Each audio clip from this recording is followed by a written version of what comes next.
Welcome to the podcast where relationships, confidence, and determination all converge into an amazing, heartfelt experience. This is Speaking from the Heart. Welcome back to episode number 34 of Speaking from the Heart. Today, we're going to be talking to Fred Faylona. Fred is somebody that I have known for many years through personal connection, and once you start to hear our conversation, you'll understand perfectly as to why, because he has lived a very unique life. Fred is a first-generation immigrant from the Philippines. He actually moved to the United States in late 2005 and settled in the Harrisburg, Pennsylvania area in early 2006. 3 years later, in 2009, he obtained his Associate of Arts degree in Computer Information Systems at Harrisburg Area Community College, better known as HAC, in which, in 2016, then, he graduated from Penn State University with a Bachelor of Science degree in Information Sciences and Technology. He belongs to several nonprofit organizations, which includes Harrisburg Young Professionals, HYP. He also has worked with the Philippine-Americans, and he also works with historic preservation within the city of Harrisburg. He's currently running for Dauphin County Treasurer, which this is our second political candidate on our show, and I really was excited to talk a lot about his platform and also some of the things that were involved with why he got started in civil service in the first place. He has 25 years of IT experience, along with insurance and investments background from Primerica since 2015. I think that in this episode, more particularly, I really got to understand a lot more about Fred, not only because of his background, but some of the most impressive experiences that I even never knew that he had. But because of those experiences, I better understood why he led a career into the political realm and why he's so passionate about why he wants to make some change happen, not only for those around him, but also for those that he serves. With that, let's go to the episode. All right, I'm here with Fred Faylona. Fred, thanks for sharing your heart with us today. Hey, Josh. It's been a while, like more than a week. But thanks for having me here. I'm Abs- excited being here with you and know that you've started this business of yours and now the podcast that goes with it for quite some time now. But we've been busy as all the successful people are, right? Absolutely. Yeah, I'm glad that we're here too. Thanks so much for doing this with me. And for full disclosure for the audience, I've known Fred for several years now in a variety of different capacities because he has worn many different hats. And already shared with the audience, Fred, all those things that you have been doing, what you have done. My first question is, why? Why all these things that you do? And more importantly, I'm kind of curious, why even the public sector service that you do? Because I know that you have done so many different things that you have excelled in, and now you're giving back. So why that? Great questions always, Josh. I don't know if we have enough time for the whys of these things but I'll try to compress it. You're not the first person to ask me why all of a sudden you want to be in the public sector being an elected official, as you shared with the audience that I'm already an elected official in Susquehanna Township right now. I'm a commissioner. The short answer is I've always been a policy person growing up, or at least from high school in the Philippines, where I'm originally from. I've always been interested in life, the policy that pervades everyday lives. That's because when I was in high school in the Philippines, when I started in 1982, so now I'm aging myself, the Philippines was still governed by a dictator. But there's already a lot of protests about oppression and all this different stuff. So my high school years really soaked me into this, really being curious about why are people protesting? What are they saying? If people are protesting, like as in hundreds, thousands of people being tear gassed every now and then in Manila, where I live in the suburbs of Manila, in the capital of the Philippines, there must be a reason why, because people won't not just like, I'm going to go walk in the park and get tear gas, right? There must be a compelling reason why. So early on, and it didn't hurt that I've always been interested in social studies and history. I'm a history geek. It was ingrained in me to really investigate what's going on and why people would risk their lives Why would they not just watch movie or TV or play video games? The video games were different back then, but still, they choose to do that. Mhm. And the reason for that is that they really feel that their lives, their future are at stake. So I developed early on an interest in policy from high school growing up. In fact, when it was our time to graduate, we only had 4 years of high school in the Philippines back then. 1986 was actually we had what we call the People Power Revolution. It's the first bloodless revolution in modern times. This predated the fall of Berlin Wall. So I'd like to believe, and we'd like to believe, we Filipinos like to believe that the Berlin Wall was actually a result of what they saw in the Philippines. Because in that time, we were able to overthrow the dictatorship, tanks on the street, no gunfire, no one died because of any firefighting. So to me, it occurred to me at the time, I realized that, okay, so if you are interested enough to have a stake in your own future, you can participate in these mass actions. And when you do these things, you get to be engrossed in all this policy. From that point, I've always tuned myself into politics when I started working. And it's funny because that was part one. Part two was in 2000, we had yet another president who was being accused of corruption, illegal gambling, all this stuff. I was actually part of the movement. I actually put up a website for one of the efforts to expose the truth. We call it the Channel One People Power to Use the Library. So we did it for 4 years. And Josh, I'm sure you're surprised. Yes, I did all these things. I put up a website, video streaming website, way back in 2000 for 4 months. I designed the website, made sure stories are being published every day for 4 months. I even wrote one of the last pieces. Took the video, wrote the last piece. I did not edit video. I didn't know how to do that. When I migrated to the US, the first time I could vote, I participated already in campaigns because to me it's important. But that doesn't still answer the question why public service, right? Yeah. Never actually thought about running for office at all. I've always thought about serving government as a professional. But I guess what happens when you put yourself out there supporting people and causes, people notice you. So I was basically recruited to run. And I thought about that. And you know what? Why not? Why not me? Right. And guess what? I caught the bug because right now I'm a part time public official. Most of local government officials are part timers. So I thought I wanted to do more. I can do more, but obviously I also still have to support myself.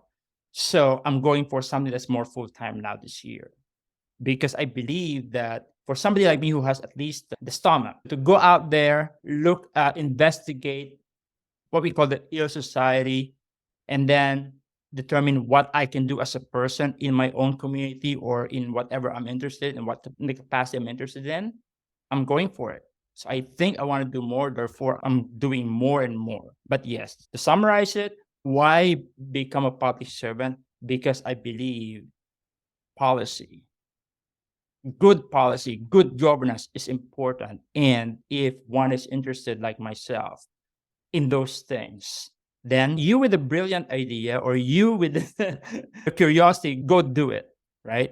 Right. And I have to say, with that said, I have been in state government now for over 13 years, and I've learned a lot from people that are connected, that really genuinely care. And then you do run into people that are there to collect a paycheck, or they're there to just soak up the time until they are able to retire. And I know that I've seen best of both worlds. And for me, being influenced by all of them, I know too, propelled me into all kinds of avenues, which is also opening my business to help others achieve that voice that they have inside themselves. With that said, you have certainly set the tone, Fred, for what you have done to change your voice, especially from growing up in the Philippines, coming over here to America, and being part of this grand experiment that we like to call the American dream. And have you noticed a big difference between living in the Philippines for the number of years you did and then coming to America and having to also live here and also expand your different skill sets that you have? Have you noticed a big difference between the cultures? And if so, can you more specifically talk about maybe some of the cultural things? Because I know that You are a proud person that has grown up in the Philippines, and I certainly would love to hear that. Yeah, thank you. I've been here in the US for almost 18 years now. So 17 of that is actually in the Harrisburg area. And I love it here. I bought a house here. Obviously, the people are different. You're looking at the East culture versus the Western culture. I can't recall if it was here because I actually went to Penn State here and got my degree here at Penn State. I also went to a university in the Philippines. I'm not sure where I got it, but there's a big difference between the culture, the Eastern mindset, culturally, and the Western mindset. Having said that, the major difference would be the Eastern is more community based, group based, as opposed to the Western slash American that is more individualistic. Mhm. That's why I'm sure you've seen that most Asian immigrants normally don't really assert themselves so much. But obviously, the ones who immigrate here, as opposed to the Western, like, no, me first type of thing. I'm not saying there's a bad, no, it's just that's how it is. So, what's interesting and what many people I found out don't know is the history of the Philippines. So, the Philippines is one of the most, if not the most westernized country in Asia. Why is that? The Philippines was a colony of Spain from the 1500s. I'm going to do a little plug. There's an upcoming movie called 1521 by my friends in Hollywood.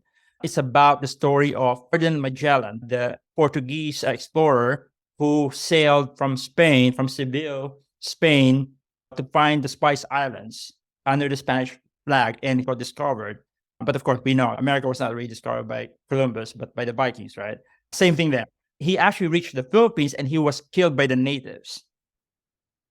So that's interesting. That movie, when it comes out, sometime it's going to be good to watch. I haven't seen it, but I think it's going to be great. I just pulled it up and I saw that it's in post-production as of this recording, which we're recording a few months behind from when this episode will air. But nevertheless, for those that are listening and are interested in checking out a little bit more about the movie itself, I'm going to put an episode link in the show notes that will allow you to take a look at that. But I'm sorry, Fred, go ahead. That's okay, because to me, films are always a good starting point in discovering new stuff, right? It makes it easier for people to digest, including myself. The Philippines was a Spanish colony for over 330 years. The Philippines was in the convent for 330 years. Because in those times, it's the religion and the military are one and the same. Now, the Philippines was actually a commonwealth of the US from 1935. It was a colony from 1898. Treaty of Paris, Puerto Rico, the Philippines, Guam, and some other islands were ceded to America by Spain for $10 million.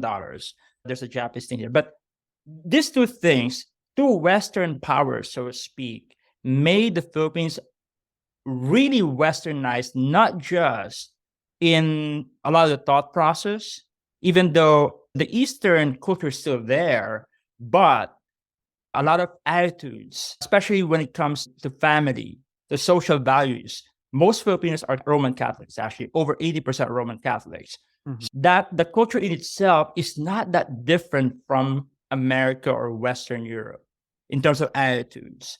Also, the government is almost like a carbon copy of the US government. Our first constitution was the 1935 Constitution. And right now, even now, the government is a bicameral Congress. Sounds familiar, right? Yes, We have it a does. president, vice president. Although we have a multi-party system and we can elect the president and the vice president separately, we have the provinces, just like Canada, like states. We have governors. We have mayors. So it's almost like the same. So me being in politics, I already knew the structure and how things work. So in a way, culturally, there's really not much difference for me. And I was just talking to a friend of mine yesterday. For many college-educated Filipinos, culture shock is not really a thing. When we get here, we watch the same TV shows. Basketball is the number one sport in the Philippines for a nation of not so tall people. That's what it is. Now, but the similarities stop there.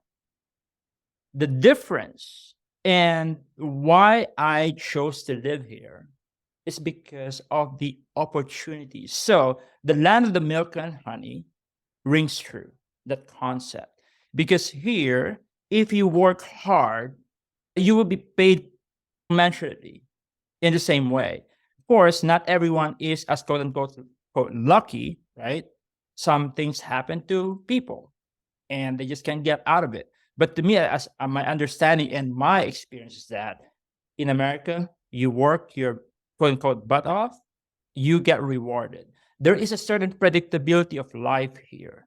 Mean to say, you work 20, 30, 40 years. You have your 401k. We no longer have the pension, but even better before, right? But you work that, you save, you listen to people who know things like, hey, save up. And we've had conversations about this.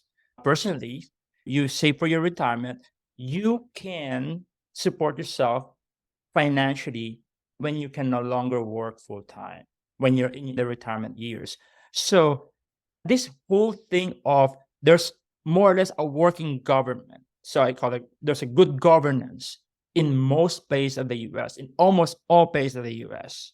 As opposed to the Philippines, not really. Is there corruption in the US? I'm sure there is. As there anywhere else in the world. But for the most part, things just work. So my message to everyone who's listening, everyone anywhere in the world tend to like complain about what's going on. Yes, that is true because we know better, because we should expect better. That's not a bad thing.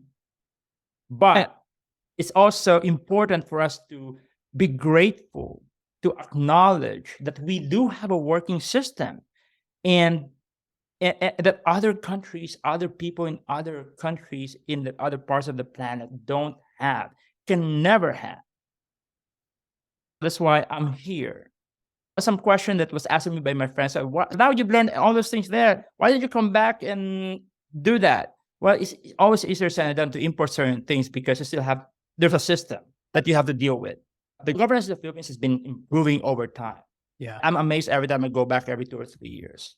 But it's not there yet, the way we have it here. Speaking of improvement, I know that you have been serving the last year or so with the 6th Ward of Susquehanna Township Commissioner, which you brought up a little bit earlier. And first off, I want to say this, that speaking from the heart, we don't talk about the fact that, hey, we have different opposing viewpoints. Let's criticize, condemn, complain. No, I'm not about that because what I really enjoy more than anything else is the free flow of exchanging thought and learning how to do things better. So I welcome anybody that is a candidate for any position. I would love to have you on the show because it's about speaking authentically, which is why I'm going to have you answer this question because it's been on my mind with what you've been sharing, especially with your upbringing in the Philippines and seeing all that corruption and now telling me that it's been getting better. Do you think it's been getting better here locally? Or do you feel that there's still a lot more work? And when I say locally, I'm talking about at the local level. I'm not talking about the state level or the federal level because we can go into an hour and a half episode of just talking about that. But I'm talking about what's in your purview and what you're able to help citizens do. You're talking about, let's say, the Susquehanna Township, right? Correct. Yeah.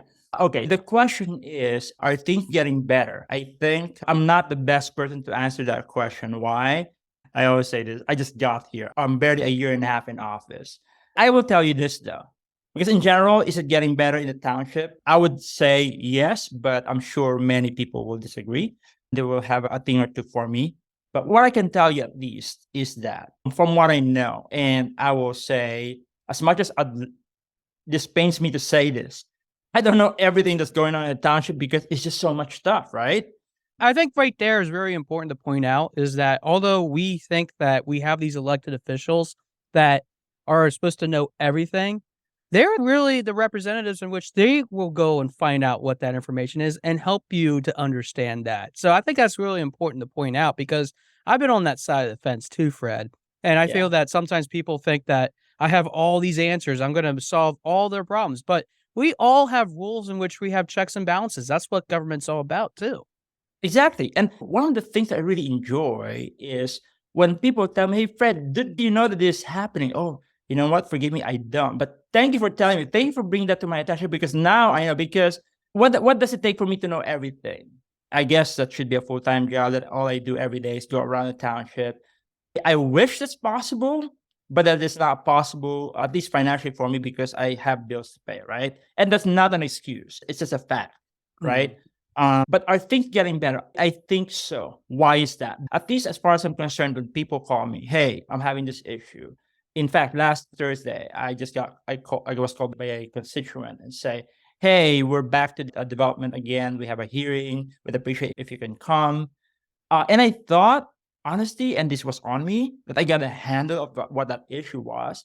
I actually thought wrong because I did not appreciate the process of here I am, businessman, trying to put up something in this area, and it's all it takes. Let me be more specific about this. So there's this gas station at some corner near my house, 2 blocks away, and they bought the lot behind the gas station, and they're making a drive-through, bagels in the morning, and pizza after that. I mean, awesome, right? For people who are on the go. Yeah. But obviously, in areas like this suburban area, the next lot is residential. And now you have the challenge of how do you support economic development at the same time, make sure that your neighbors are not adversely affected? It's kind of tricky, right? But as far as I know, I think that the only solution to that is just work on it and make sure both parties understand what's going on and what kind of impact, because you have to ask the question, hey, can you improve this? I think to answer the question, is it improving? I think it is. Why? Because now, at least I know I'm trying to be responsive to constituent concern, and they call me, I make myself available for meetings and connect all the proponents of the project. That's one. Another one is that when I ran 2 years ago for office, I actually talked to a lot of people when I was getting signatures to be on the ballot during the signature petition campaign, and what ails them, what the issues are. But that's only one thing, because remember, everyone knows the Henry Ford saying, if I asked people what they want, they would have told me they wanted a faster horse, right? Yes. Yeah. So I think part of the challenge and actually the beauty of running for office is, one, you get to help solve problems as they arise. The other thing is, based on your understanding of the community, of the people, of what people need, what the community needs, even before people really realize them, or at least when I say people, like the collective, right? Some people may have realized things ahead of time than the others, right?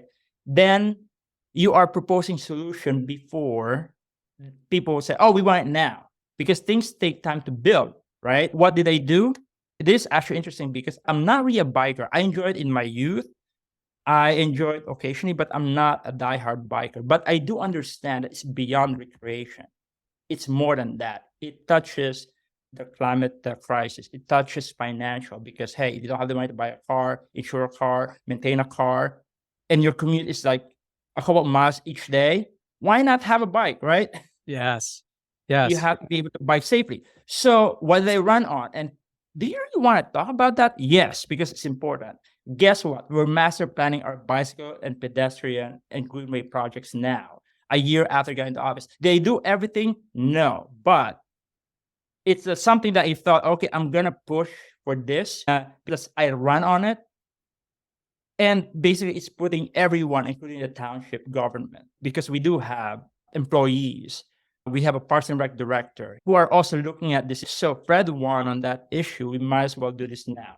Yeah. And having that buy-in is really important. Fred, I want to ask you one more question before we wrap up here, because we're getting close to the end of our time. I have seen so many people come into public service thinking that they're going to achieve something that they really want.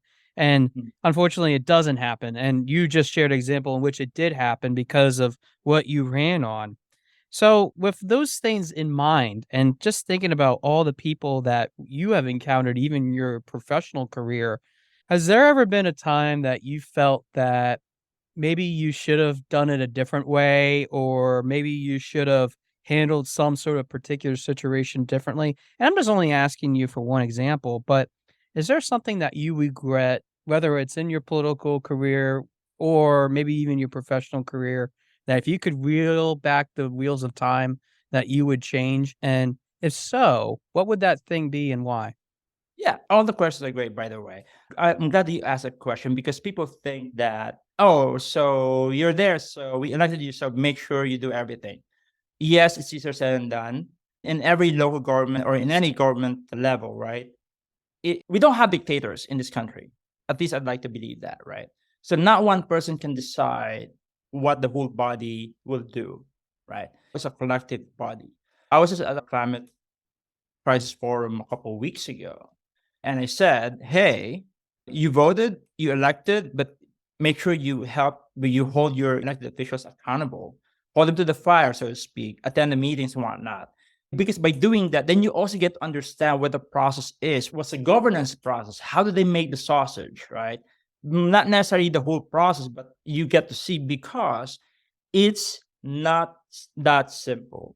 And this is the answer to that. Every 2 weeks now, I have a meeting with our township manager. He's basically the CEO of the township, right? So the board of commissioners were like the board of governors, right? So he executes. I have 1,000 ideas. It's something you're not surprised with anyway. No, So I'm one of not the things surprised by that whatsoever. so one of the things I brought up last year is, hey, you know what? Because I drive an electric vehicle. Because I really believe that, to me, it saved me a lot of money. But more than that, I do my share in going towards greener transportation, reducing carbon emissions, consumption, all the jazz. So we have a fleet of vehicles for the township. And most of them are used just by checking the inspection, whatnot. All in all, I ask questions of maybe at most 70 miles a day. And many affordable fees now have at least 200 miles of range. So you can charge it overnight and you're good to go. What does that do to the township in terms of financials? One, it saves them the cost of fuel. And two, we do have solar power panels, so that can also factor in there. And that we actually are telling people now as a government, hey, if we can do this, you can do that too, right? It's really leading from the front, basically, is what I was driving at. Can we do it? There are incentives for charging stations and the vehicles themselves. So fast forward this year, we started talking about that, and there's always concern about safety of the battery from different sectors of the government, and we want to address that. Obviously, safety is primary. But I also know we're talking about that, and I would say we're trying to go after the incentive, which expires in May, or at least they get exhausted in May. So long and short of it, it was kind of rushed. Although I did say, you know what, I think more than saving, we have to be able to tell a whole story.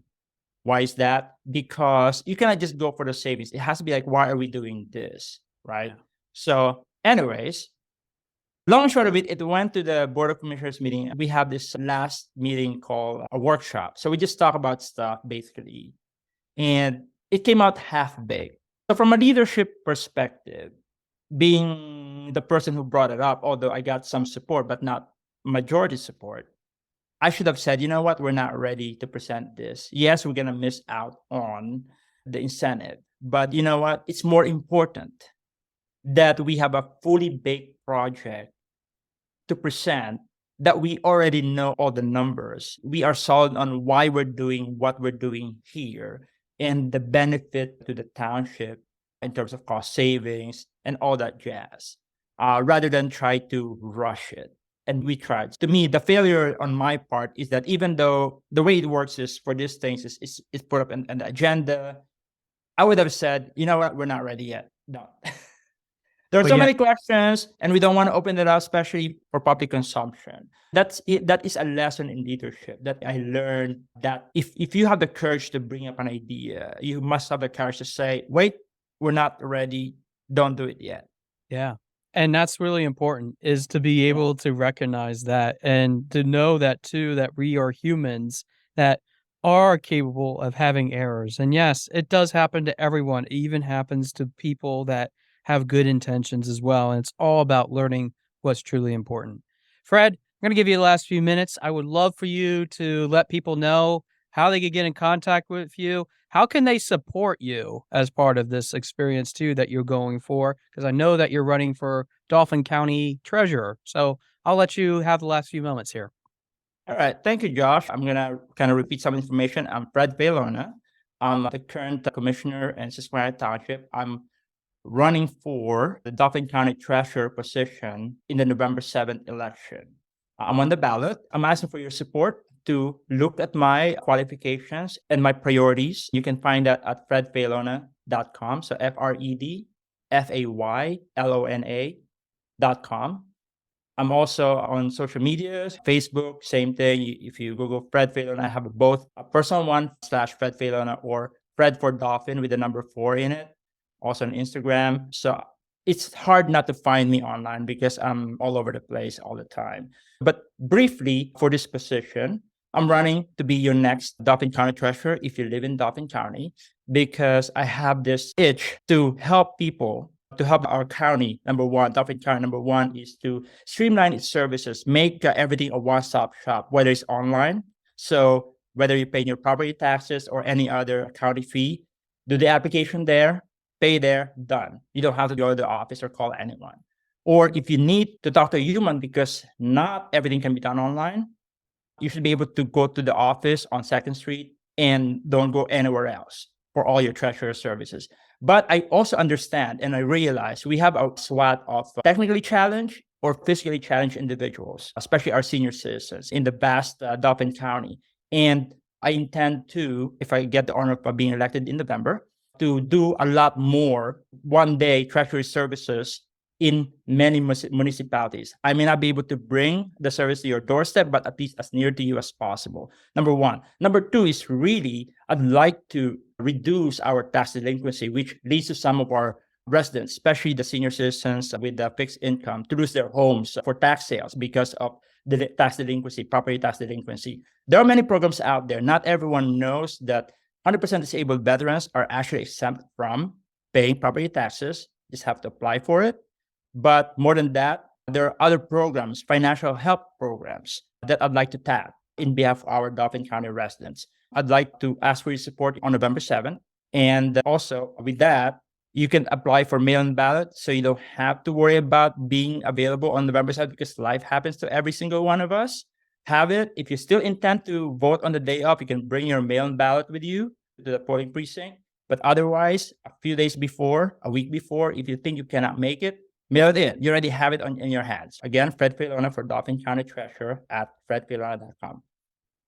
Fred, I wish you luck in your campaign as you get closer to November. But more importantly, I really appreciate your upbringing, and me personally getting to know you over these last several years has been a real gift to me, in that I know that you have come through with so many different things. You are a true people person, and being able to interact with you and share that energy has been really contagious even for me, and inspiring for me as well, which I have never really talked to you about, but I do feel inspired because of all the things that you've been able to accomplish as a result of this vast network. And I thank you for sharing your heart with us today on this podcast. And thank you for being who you are. I hope you continue to serve the public and continue to be successful in your businesses.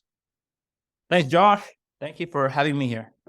I want to thank Fred again for being part of the show and being able to express a lot about his journey to get here. And to have somebody on the show, especially in the way that our climate can be when it comes to not only the processes that we have in the United States for letting people in, but also just the divisiveness when it comes to people that come from the outside, is really shocking to me and is really not in the spirit of what even I do as somebody that helps people transform themselves to not only help others, but to see what they might not otherwise see if they don't have that opportunity to engage with someone on that conversation. And Fred certainly exemplified the fact that we can rise above any sort of situation or background, no matter where we're at, and learn a lot more about our different perspectives. This is not the first time that we've had even people that have come or live in other countries before they arrived here in the United States. And I find it more fascinating about Fred in that he was able to share more specifically the differences between Eastern culture and Western culture, and how that can make such a big difference about our interpretations, which, if you are interested in checking out the 1521 movie, I'll leave some information into the show notes as to where you can locate that once everything is released and how you can access that as a whole. But do you ever think that you're going to be in a land of the milk and honey? Do you ever think that you're going to be able to know and understand and engage with people that will provide that milk and honey? I think that Fred realized early on in his life that there was going to be things that he will have to overcome, and especially even in the government of the Philippines in which he grew up in. Yeah, there are a lot of places around the world that are full of corruption, that are full of mistakes and people that make mistakes. And we often have a criminal justice system that punishes those individuals. Whether you think it's fair or not, equal application of the law is something that is one of the values in which we stand upon within the United States. Even with that said, are people allowed to have a second chance? One of the things that I have learned, even in my training as a coach, is to learn and expect that there are always possibilities of different things that we can work on, not only for ourselves, but for other people too. It reminds me of something that I once encountered many years ago when I was going through training through crucial conversations for mastering dialogue. For those not familiar with the principle of crucial conversations, it's about having those tough conversations when we know that we have a lot of things on the table that need to be resolved. They have some high implications if they're not resolved, but we also know that there's a lot of emotion involved with it. And it reminds me of a story that I learned within that course that forever changed my life and allowed me to understand that there are some amazing organizations and people that always try to make a difference no matter where they're at. In Salt Lake City, Utah, along with Denver, Colorado, there was an organization called the Other Side Academy, or TOSA, TOSA for short, and I'll put a link in the episode notes if you'd like to check them out. But they are an organization that help people get back on their feet through a 30-month program. Yes, I said that right. 30 months. In which they build personal relationships with each other, but they also manage the expectations of keeping accountability with love, charity, and dependability. In the Crucial Conversations course in which I learned about this organization, Joseph Grenny, who's one of the co-authors of the book and also one of the chairs of this organization, was able to describe a lot about what the principle of what they do is what makes them really impactful. And it's through a series of what they call games. It's about sitting down and telling the ultimate truth about what that other person is going through and what is on their mind that makes them really, really, really upset with them. And it's downright brutally honest. It gets to the heart and core of what's really important about having feedback, which is to help improve what is all around us. Now, how does that fit into Fred's story? Well, simple. He realized that there was a problem in the Philippines, and with the help of others, he did rise up against the oppression. He brought context to that conversation. He was able to create that land of the milk and honey. When he was able to come over here then and realize that the opportunities were vastless. And it's okay to not know everything. It's okay to have the ability to work with many different people so that you can learn a lot more about it. And I think that the human element of this is what Fred even shared as being Susquehanna Township Commissioner and getting some of the priorities that he ran on the table to be executed. We all make mistakes, but it also means that we all have to work together to not put ourselves one against the other, to think that it's an endless crusade of fighting, using our words, and throwing all kinds of accusations that are untrue against somebody else. Oh, is that what's happening now? Sure, you can make that conclusion, and I'm sure that you're probably right. But let's think about this in a different way, just like how Tosa thinks about it in a different way. We often think that we have to work so hard to push ourselves to something that we never thought possible, and that means that we always constantly have to work so hard in which we have to prove ourselves over and over and over again, in which we have so many different things going on in our lives, in which we have to weigh the efforts of many versus one. But isn't it our goal to help solve problems? Isn't that what we do on a daily basis? If we need money, we go to an ATM, we withdraw cash. If we are hungry, we may go to a restaurant, we may go to the grocery store. We pick out what we want, we pay for it, go home, and consume it. Sometimes, though, some of the most extreme things in our lives need a lot more attention than just the simple step-by-step process that we often think about. But isn't that the truth? That sometimes that we need that road plan, that sometimes we need that plan of action to create some of the opportunities so that we can be successful? I think that Fred definitely creates that opportunity for ourselves every time that we help ourselves understand and create some of the best opportunities for ourselves to be able to learn and grow and accept who we truly, truly can be. Fred has been on that journey for several decades, and he's still growing in it. He's still asking questions. He's still trying to discern what is needed. He knows that sometimes things aren't exactly ready, and when they are, he knows that he needs to course correct. I think that we need to have a lot more tolerance in this world when it comes to understanding that we're all accepting of those failures and those rejections. The very things in which I felt rejection, rejection, rejection. Sometimes when we have those be the constant basis in which we build ourselves upon, it can create some very vast problems, not only in the medical sense, but also in our self-confidence.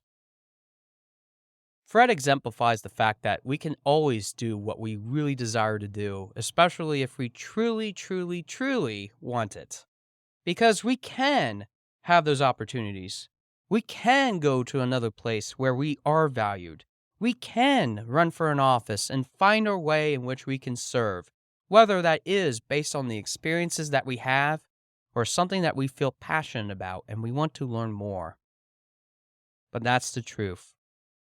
Can we continue to be grateful to have a system that allows us to do that? Can we be grateful if we can continue to work in a system that allows us to do that? Can we be able to provide context and continue to do what we really enjoy doing? We have that potential. We can do that. We just need to be able to understand fully that no matter where that is, wherever that land of the milk and honey are, that we can create some of those opportunities if we're willing to not only build relationships, not only find that confidence to do it, but maybe we can have it with one's promise of accountability, love, charity, and dependability. Because we control our destiny. Thanks for listening to episode number 34 of Speaking from the Heart, and I look forward to hearing from your heart very soon. Thanks for listening. For more information about our podcast and future shows, search for Speaking from the Heart to subscribe and be notified wherever you listen to your podcasts. Visit us at www.yourspeakingvoice.biz for more information about potential services that can help you create the best version of yourself. See you next time.